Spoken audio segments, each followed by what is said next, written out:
Hello everyone, I'm DJ Skimmets from TwinTierSports.com and we're here with Kerry Harter, the girls volleyball coach from Thomas Edison. Thanks for joining me this afternoon. Glad to be here. Thanks for having us. Glad that you could make it.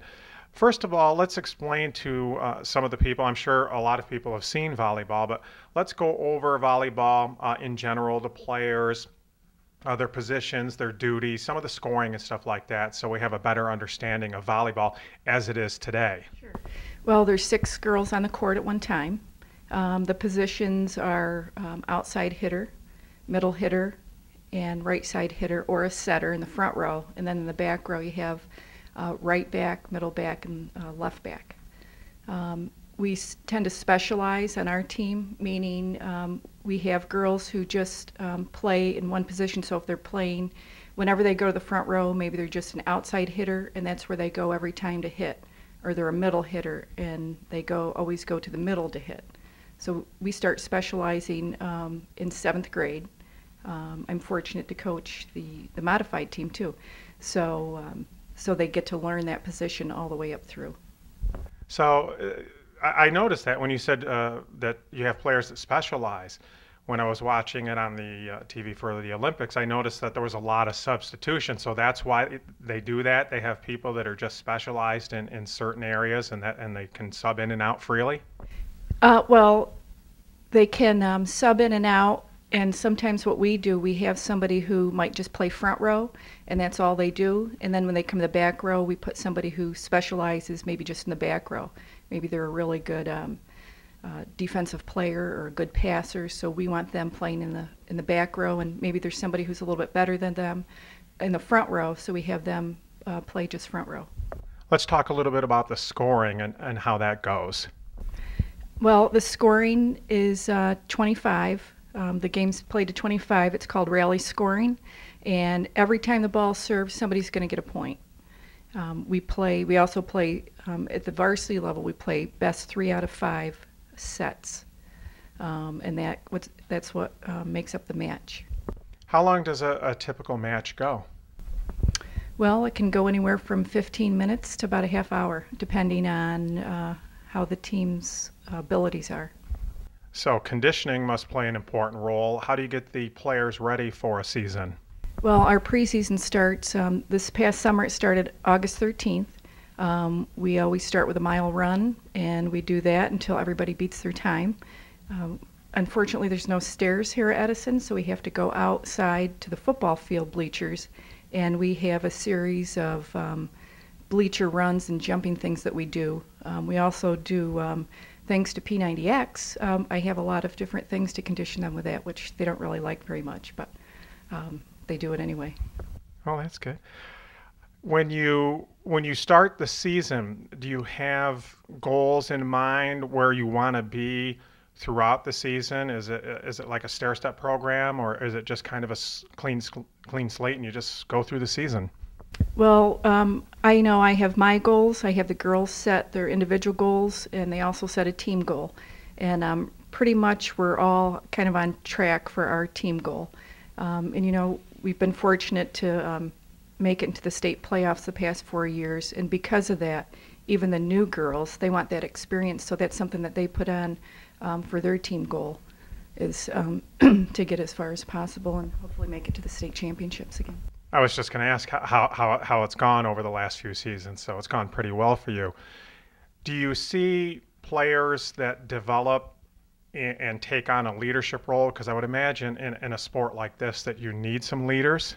Oh, absolutely. We need leaders on the court. You know, the girls, they vote on, excuse me, they vote on the captains who we talk about what is a leader.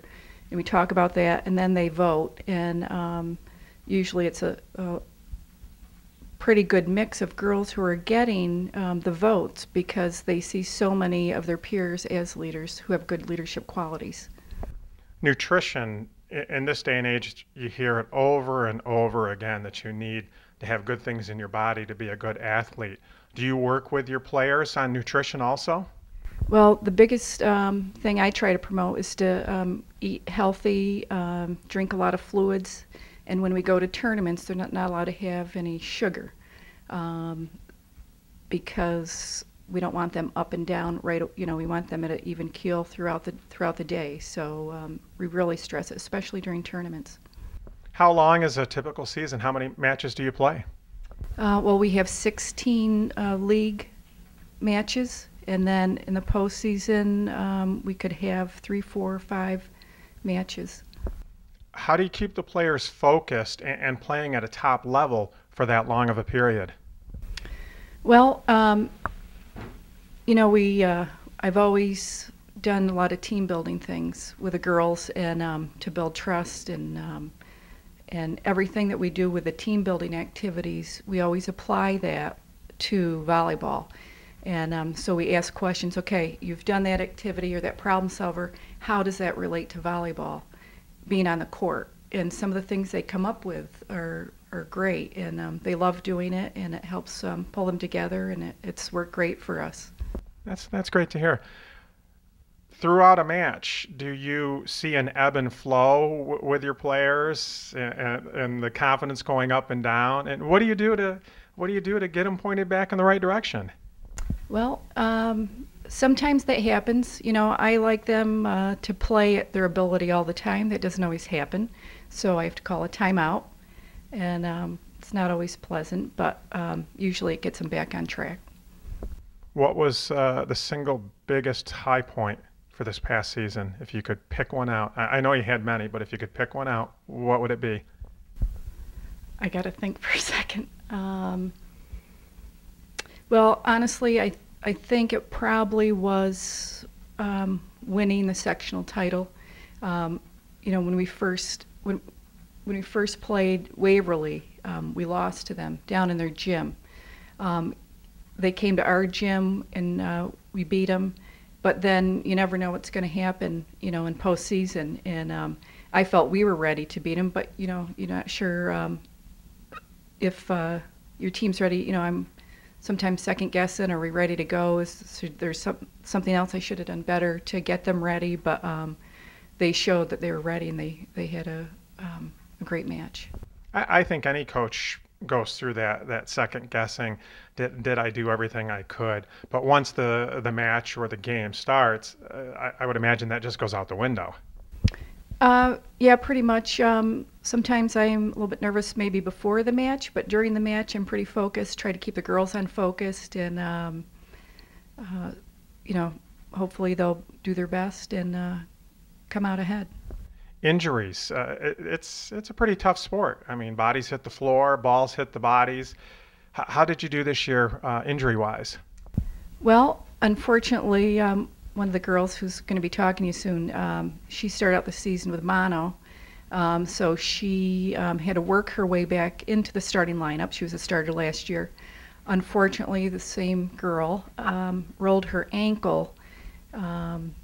We had a 4-way scrimmage here with all the teams who won sectional titles to get ready for the state playoffs, and that's when she rolled it. So we weren't sure if she would be ready for our match against Millbrook, but fortunately she was. And but that's really, I believe that's the only major injury we had. So. At the end of it all, at the end of the day, what do you instill in your players when the game is over and they have to go to school the next day or on Monday? What do you try to instill in your players that they can take on with them after they're done playing volleyball at Thomas Edison? Well, the main thing is it's not just about volleyball, it's about life skills.